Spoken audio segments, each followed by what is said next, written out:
I never thought I'd be the kind of woman who cheats. But there I was, tangled in the sheets of another man's bed, my heart pounding so hard I could hear it in my ears. Eric's breath was warm against my neck, his hands still lingering on my skin.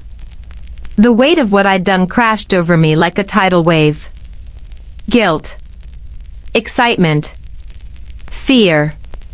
They all fought for space in my chest. I didn't move. I couldn't. Because once I did, once I left that room, I would have to face the truth. I had just betrayed my husband. But this didn't happen overnight. It started long before that moment, in ways I never even realized. I'm Emily Parker, a 34-year-old housewife living in a quiet suburban neighborhood in North Carolina. On paper, my life was perfect. I had a loving husband, Ryan, who worked hard to give us a comfortable life. We had 2 beautiful kids, a nice house, and a routine that ran like clockwork. Morning coffee, school drop-offs, grocery runs, family dinners. From the outside looking in, I had everything a woman could ask for. But on the inside, I felt invisible. Ryan was a good man, but his job consumed him.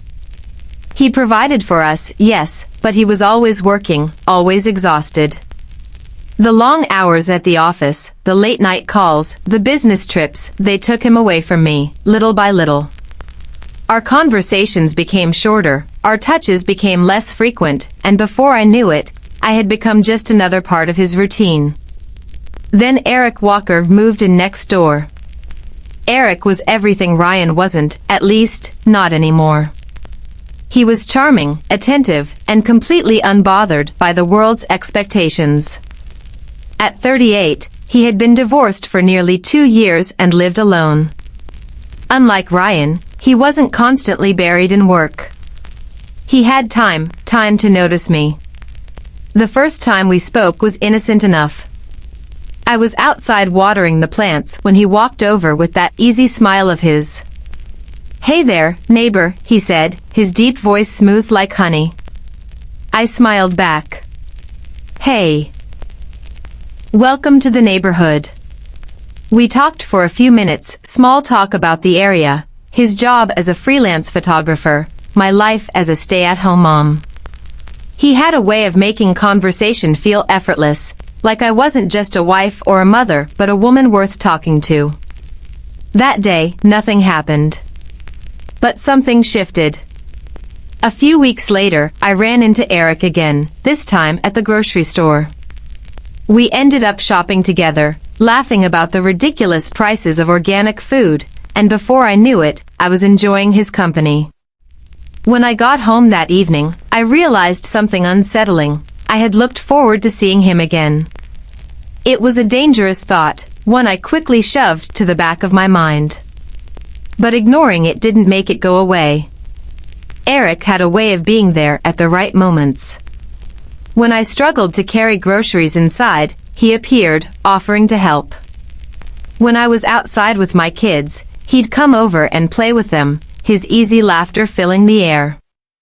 And when Ryan started working even later hours, Eric was the one who noticed the sadness in my eyes.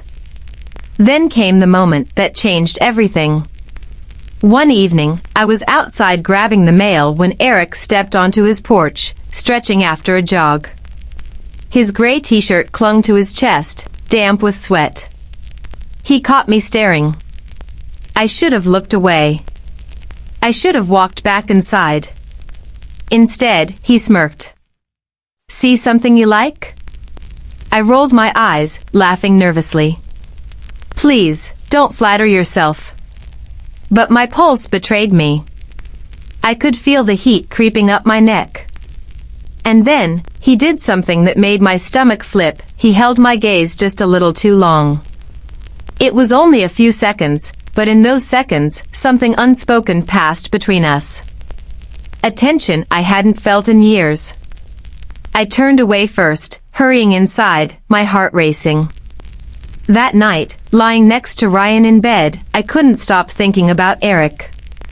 About the way he looked at me. About the way he made me feel seen. I should have stopped it right then.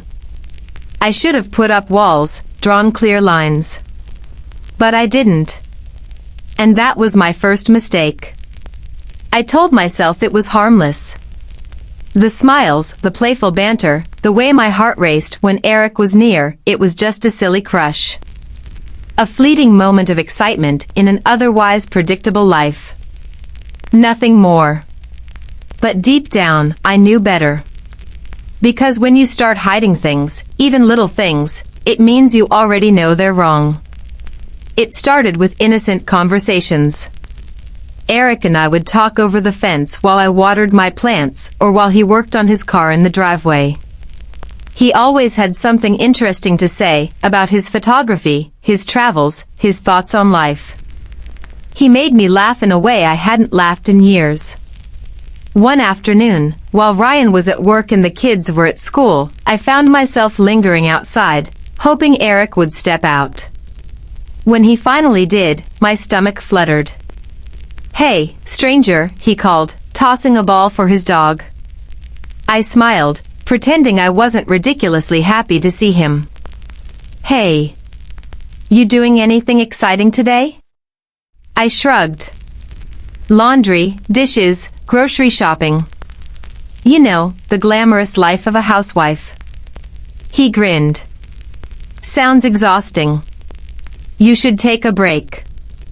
"A break?" I laughed. "I wouldn't even know what that looks like." Eric tilted his head. "Come inside for a cup of coffee. Take 10 minutes for yourself." It was an innocent invitation. Nothing inappropriate. Just coffee. But I hesitated. Because I knew that once I crossed that threshold, something would shift. And yet, I followed him inside. His house was simple, lived in, nothing fancy. A leather couch, books stacked on the coffee table, a few framed photographs of landscapes he'd taken. He handed me a steaming cup of coffee and gestured for me to sit. I perched on the couch, feeling oddly out of place, as if I had stepped into a world I wasn't meant to be in. "So," he said, leaning back in the armchair across from me. "Tell me something. When was the last time you did something just for you?" I blinked. "What do you mean?" "I mean," he said, sipping his coffee, "when was the last time you did something not for Ryan, not for the kids, but for yourself?" I opened my mouth, ready to answer. But then I stopped. Because I couldn't remember. Eric smiled knowingly. "That's what I thought." His words sat heavy on my chest. I had spent so many years being a wife and a mother that I had forgotten what it felt like to just be Emily. A week later, it rained. A heavy, relentless downpour that made the world feel smaller, quieter. I had just finished arguing with Ryan, another fight about how he was always working, about how he barely noticed me anymore. Frustrated, I stepped outside to breathe, to clear my head. And that's when I saw him. Eric was standing on his porch, watching the rain, a beer in his hand. When he noticed me, he held up the bottle in silent invitation. I shouldn't have. But I did. I walked across the yard, my bare feet splashing through puddles. When I reached him, he handed me a beer, and we stood there together, the rain drumming on the roof. "What's wrong?" he asked after a moment. I sighed. "Nothing." He gave me a look. "Emily." His voice was soft, gentle, coaxing the truth from me. I sighed again, shaking my head. "It's just Ryan. Work. The usual." Eric didn't say anything for a long moment. Then he turned to me, his gaze steady. "You deserve to be seen, you know." My breath caught. Because that was exactly what I had been craving. Before I could stop myself, I reached for his hand. It was warm, solid, real. And when his fingers curled around mine, I knew I had crossed the line. It happened so fast, yet so slowly at the same time. 1 second, we were just standing there. The next, he was turning toward me, his hand brushing against my cheek. I didn't pull away. I should have. But instead, I closed my eyes as his lips touched mine. It wasn't rough or desperate. It was soft, careful, as if he was giving me a chance to stop. I didn't. For a moment, the world disappeared, the rain, the guilt, the life waiting for me inside my house. There was only him, only this stolen moment that felt more real than anything had in years. And then, just as quickly as it began, it ended. We pulled apart, breathless, reality crashing down around us. I should go, I whispered. Eric nodded, but his eyes told me what his lips didn't. This wasn't over. And deep down, I knew it too. I should have stopped.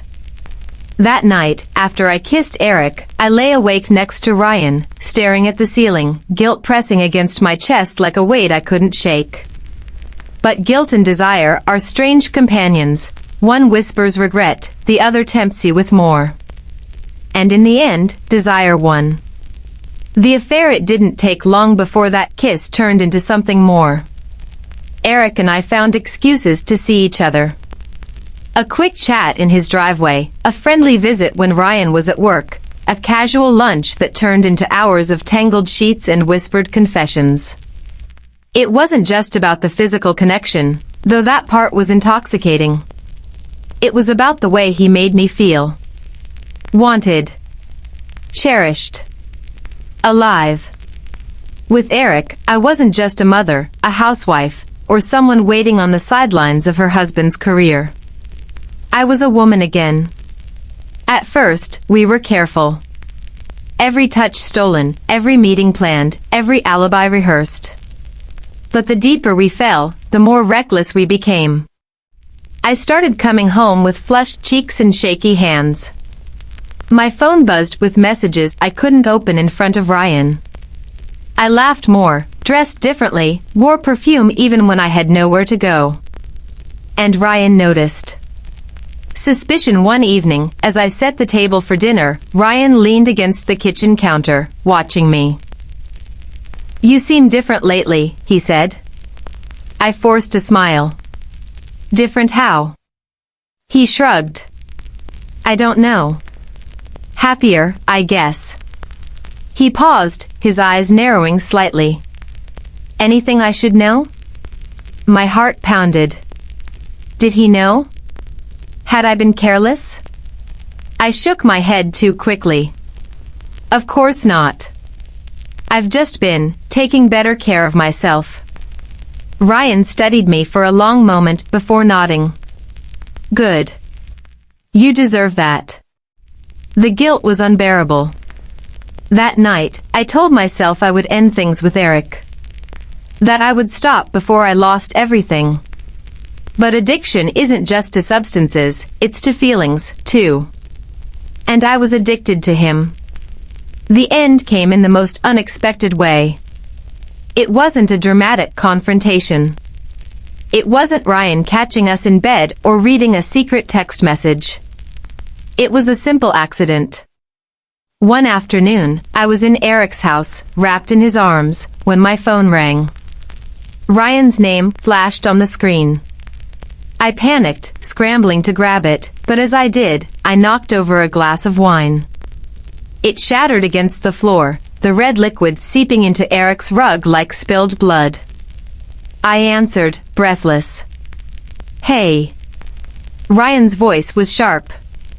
Where are you? My stomach dropped. I went out for coffee. A pause.